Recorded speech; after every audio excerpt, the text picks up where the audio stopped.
people think of blockchain as the technology that powers Bitcoin. While this was its original purpose, blockchain is capable of so much more. Despite the sound of the word, there's not just one blockchain. Blockchain is shorthand for a whole suite of distributed ledger technologies that can be programmed to record and track anything of value, from financial transactions to medical records or even land titles.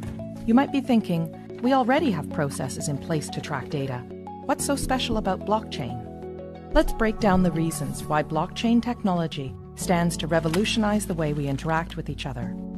Reason number 1, the way it tracks and stores data.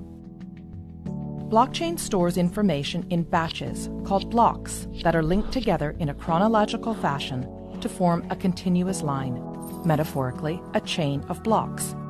If you make a change to the information recorded in a particular block, you don't rewrite it. Instead, the change is stored in a new block, showing that X changed to Y at a particular date and time. Sound familiar? That's because blockchain is based on the centuries-old method of the general financial ledger. It's a non-destructive way to track data changes over time. Here's one example. Let's say there was a dispute between Anne and her brother Steve over who owns a piece of land that's been in the family for years. Because blockchain technology uses the ledger method, there is an entry in the ledger showing that Adam first owned the property in 1900. When Adam sold the property to Dave in 1930, a new entry was made in the ledger, and so on. Every change of ownership of this property is represented by a new entry in the ledger, right up until Anne bought it from their father in 2007. Anne is the current owner, and we can see that history in the ledger. Now, here's where things get really interesting. Unlike the age-old ledger method, originally a book, then a database file stored on a single system, blockchain was designed to be decentralized and distributed across a large network of computers. This decentralizing of information reduces the ability for data tampering and brings us to the second factor that makes blockchain unique. It creates trust in the data. Before a block can be added to the chain, a few things have to happen. First, a cryptographic puzzle must be solved, thus creating the block. The computer that solves the puzzle shares the solution to all of the other computers on the network. This is called proof of work. The network will then verify this proof of work, and if correct, the block will be added to the chain.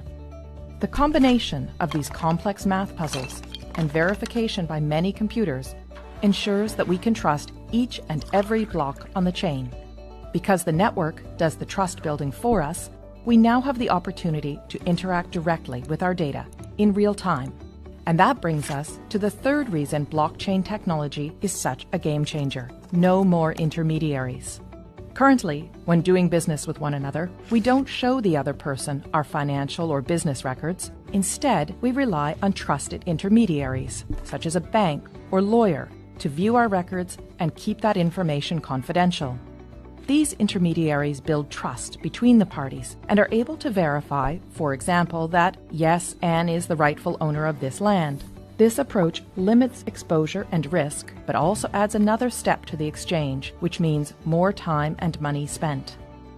If Anne's land title information was stored in a blockchain, she could cut out the middleman, her lawyer, who would ordinarily confirm her information with Steve. As we now know, all blocks added to the chain have been verified to be true and can't be tampered with, so Anne can simply show Steve her land title information secured on the blockchain. Anne would save considerable time and money by cutting out the middleman. This type of trusted peer-to-peer interaction with our data can revolutionize the way we access, verify, and transact with one another. And because blockchain is a type of technology and not a single network, it can be implemented in many different ways. Some blockchains can be completely public and open to everyone to view and access. Others can be closed to a select group of authorized users, such as your company, a group of banks, or government agencies. And there are hybrid public-private blockchains too.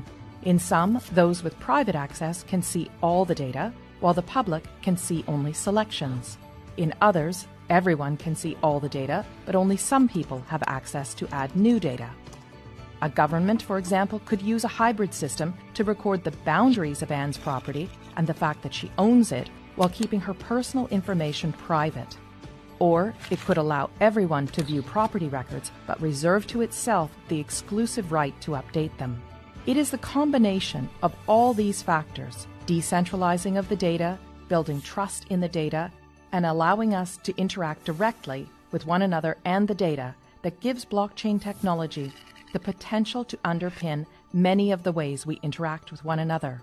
But, much like the rise of the internet, this technology will bring with it all kinds of complex policy questions around governance, international law, security, and economics.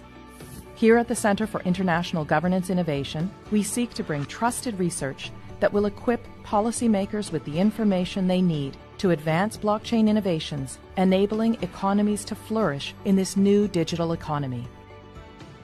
Learn more about our work on blockchain technology by visiting our website and social media channels.